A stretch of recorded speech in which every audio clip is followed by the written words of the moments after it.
What is up, guys? My name is Justin Borg. This is Greatness Unleashed, and I am super pumped for this episode because what we're going to talk about today is something I am super passionate about and is probably the reason why the fitness industry as such is failing people, and we have record amounts of lifestyle disease, records amounts of obesity, and quality of life on the decline.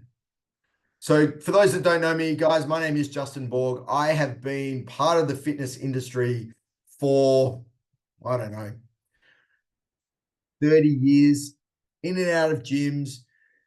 I am currently running my own fitness studio, have been for the last 10 years, Beyond Limits in Perth, Western Australia. Absolutely focused on community, collaboration, and providing that opportunity for people to really take those first steps on their health and fitness journey. And for those that aren't aware, the background that I've got for today, this is the moment you have been training for. This is the starting tunnel shoot for HYROX. And I was very happy and very fortunate enough, and I say fortunate because I'm able to do this, to compete against everyone and myself in Perth at HYROX for the very first time. It's the first time I'd come to Perth. The inaugural event was something I wasn't going to miss. And it was one of the best event experiences I've ever been a part of. And as someone who is in the industry, today what we're going to talk about is what I learned from HYROX. And we're also going to talk about how you can get started and what you need to avoid when you start your fitness journey. Because what I saw at HYROX was a celebration of the Perth and actually Australia, because there was people that had flown in from the East Coast and probably international fitness community. And it's not every day we see this. And the reason why I say that is because often the fitness industry is all about competition. It's me, as in my facility, competing against another facility, competing against another style of training for someone's membership. And I'll be honest, it kind of pisses me off. And this is the failing. As a fitness industry, we should not be in competition with each other. We should be collaborating. And that's what I saw with HYROX. Now, whether it was because it was the first event in Perth, I'm not sure. But I saw people from a CrossFit background. I saw people from a bodybuilding background. I saw people from group training studios. I saw people that train themselves out of their garage. I saw people that train at a 24/7 gym coming together at this event. And like I said, that is something that you rarely see. Because if you turn on social media, the story at the moment is HYROX versus CrossFit. Which one is better? Who's going to be the biggest? When will HYROX overtake CrossFit? Then you've got the bodybuilding fraternity out there saying how shit CrossFit is and how crap HYROX is, and etc., etc. And I think it needs to stop. This ego needs to be gone. And the realization that whether you think your style of training or your product or service is the best. I do. I think my service, the product and service that we provide at Beyond Limits is far better than you get at any franchise or big box gym. I truly believe that. However, our service and product is not for everyone. And if you come to me looking to get started, and I don't think that what you want or what you need and what we provide are the same, are aligned, I'm not going to get you to join my gym. I'm going to provide you with a solution that is better served for you. And this is something that we just don't see and need to celebrate enough in the fitness industry, because it's F45 versus BFT versus Fitstop versus CrossFit versus the independent boutiques. It's World Gym versus Revo versus, Raw versus the independent gyms, etc., versus the run clubs versus the yoga studios. Rather than fighting against each other, we need to be collaborating. And there is so much crossover in our industry that as an industry, we need to be better. And it's not there, and it needs to be there. If we weren't fighting against each other, then there would probably be more than 15% of the Aussie adult population in our membership bases. Because right now, when they turn on their social media, they don't see collaboration. They see competition. And when you're starting out and you're already anxious, competition is not something that you're looking for. You're looking to reduce the anxiety of getting started. You're looking for that one piece of evidence that's going to help you start your journey. And we're going to talk about that as well, because I believe that the fitness journey changes and is different for everyone. And like I said, a class-based studio might, in my eyes, present a fantastic opportunity, but it might not be the right opportunity for you based on your position in life. And like I said at the start, I've been in and out of gyms in fitness for over 30 years. I started when I was 16 in the back garage, because back when I started, you couldn't join a gym at 16. So it was a few free weights. It was a bodybuilding magazine, which has now been replaced, sadly, with Instagram. And we know what's happening on Instagram and social media. People are putting bullshit on there for likes and attention, rather than actually putting quality workouts, quality content that people can actually learn from, because that's not what gets likes, right? So BC The Body Club was my first gym. I joined it when I was 17. I just finished year 12. So I joined the local gym. I would ride my bike down there. Me and a mate, Mike, we would probably train 3, 4, 5 times a week when we could.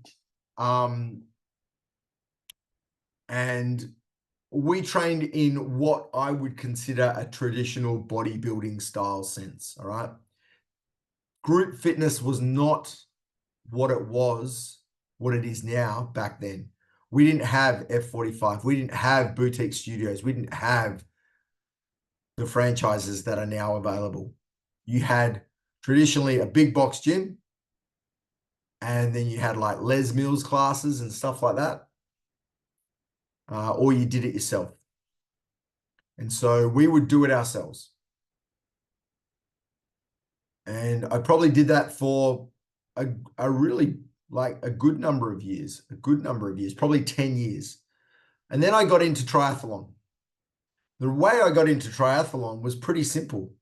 It was, I wanted to do the City to Surf. I trained for the City to Surf fun run. I did the City to Surf, and I'd done it for a number of years. I love fitness events. They give me a purpose for my training. They give me a deadline or something to work towards. I think this is really powerful. I often talk about how the importance of training for lifestyle, and it is so very important, but it can get monotonous when you don't have something that you're training for. Now, that's not everyone. Some people can do it, and hats off to them. I have a huge number of clients that are able to do that, and I love it. But for me, sometimes I need that competition, all right? Or that drive from, and when I say competition, I'm talking about myself, talking about me competing against me. I don't go into these events trying to be number one. I can't control what someone else's training has been like. All I can do is control what I've done.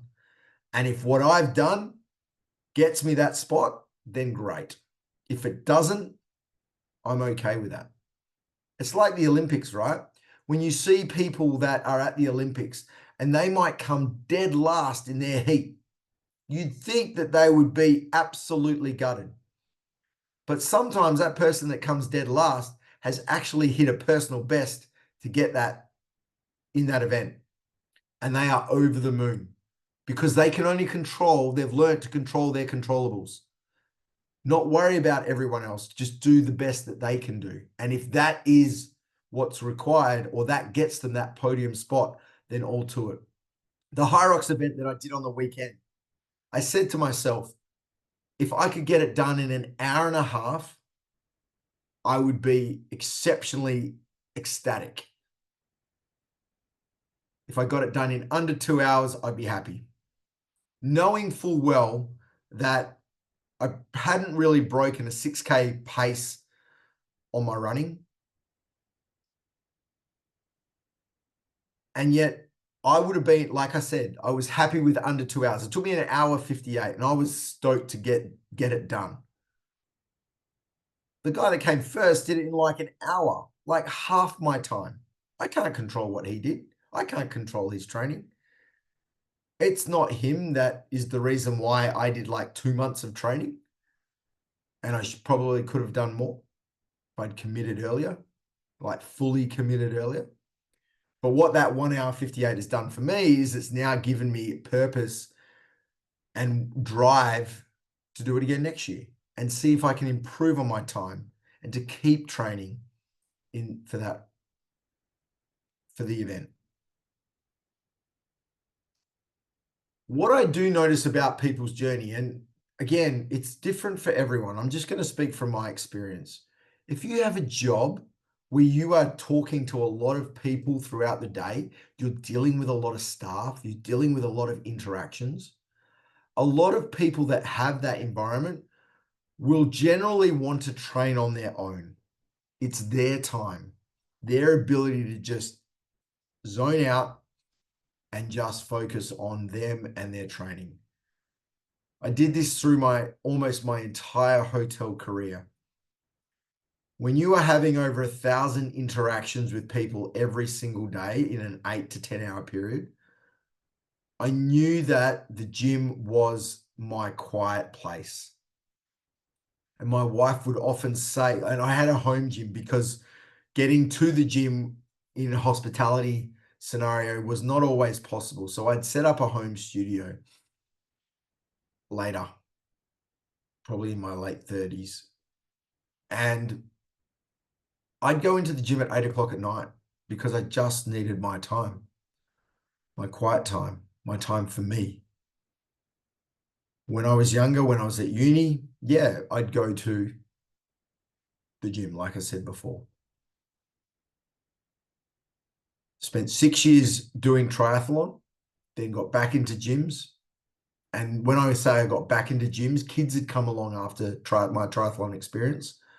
And so I was more home gym scenario because I wanted to be home, to see the kids. We'd have dinner, tuck them off, put them to bed, then I'd go into the home gym.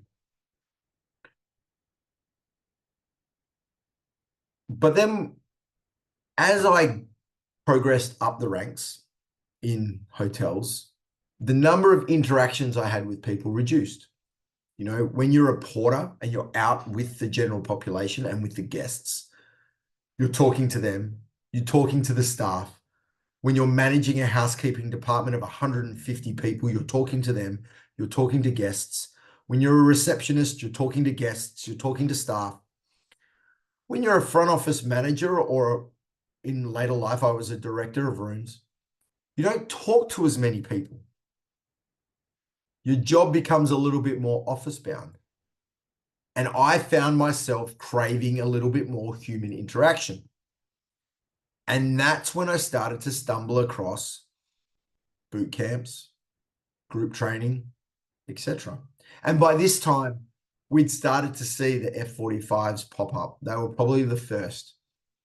Now, F45, I have to give credit where credit's due. F45 is what brought group training to the mainstream. Whether you agree with their methodology or not, F45 is responsible for getting so many people into group training. A lower barrier. You've got CrossFit. CrossFit's a little bit more technical. Amazing, amazing modality, CrossFit. And people need to understand there is a massive difference between CrossFit for general pop, you and I, and there is CrossFit, the sport, all right?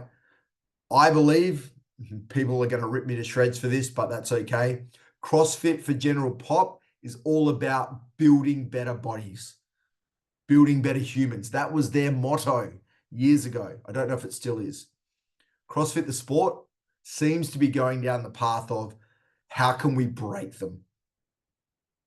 And when you are someone that lives by the philosophy of everything we do in the gym is designed to enhance life outside of the gym, the last thing I'm looking to do is break people. But often that is the difference between training and sport, okay? It's the same when you look at other sports, AFL, okay? When they train, all right, the training is about getting better so that you can perform on game day. 90% of all injuries happen on game day because the risk and the elements of unknown are increased, okay? So that's the difference between training and sport, right? It's very, and again, social media is shit at showing you the difference because a lot of people, and I'm guilty of it as well. We want you to see the cool shit, right? But often the cool shit is what the general person is looking at going, I can't do that. There's no way I can do that. Is that the kind of stuff they do in that facility? There's no way I can do that. I can't join there. We're scaring them off from the start. And so that's when I discovered group training. And group training is great about building community. I love it. That's why our facility is group training, small group training. It's a little bit of a difference. It was unique at the time. And that's what CrossFit is so good at doing, is building community, connection, a place where people feel they belong. When I went to a traditional gym and trained in a traditional way, and you see it a lot of the time, people are in their zone, right? There aren't a huge number of people giving high fives, talking to each other, that kind of thing. They're in their zone. It's their time, okay? And I'm not saying that as a bad thing. It's just the difference between the two. And so if you're someone that has a job that you don't have a lot of human interaction with, then you might crave that and you're looking for that belonging. And then obviously we've seen with F45, then we saw the rise of the boutique studio. We've seen other franchise models come along. And it really did pave the way. And like I said, it does not matter. It shouldn't matter as a modality, like Beyond Limits, right? My gym. We have a small group training modality, functional strength and conditioning. That is the main part of what we do. Okay. Now, when you walk into our facility, it's probably going to look like a bit of a CrossFit box. All right. And there is a big crossover. Like I said, functional training. All right. F45, functional 45. All right. And what I find is F45 and a lot of the other franchises are about the overall experience and maybe not so much on the technical and the training. You know, we've got SX, I think it's SX30. You walk in, strobe lights are going, doof, doof, doof, doof, doof. And for me personally, and again, this is my personal opinion, the idea of throwing a barbell around in pretty much the dark does not sit well with me. All right. But that's me. It might be the thing that gets someone in the gym. Awesome. That's what I'm trying to get to. The more people that we can get into facilities working on their health and fitness, then the fitness industry might start to be taken a little bit more seriously. Because I believe that the fitness industry is way closer to the health industry than the medical industry. Because what we do is designed to help improve people's overall health, their muscular strength, their muscular endurance, their cardiovascular health, the way they eat. We work on their routines. We try and create healthy habits. You go and see a doctor when you're sick. We're trying to keep you from seeing the doctor.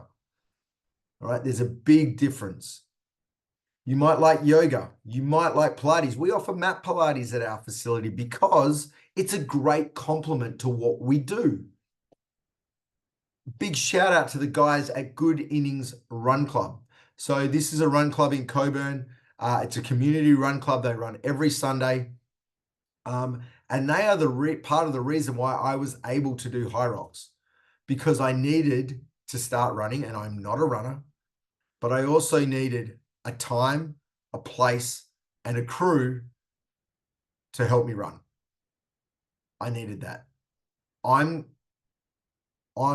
probably past the days where I'm that self-motivated to go for a run. I try. It doesn't happen often enough. It needs to happen more. I'll be very, very honest. But it doesn't happen like it used to.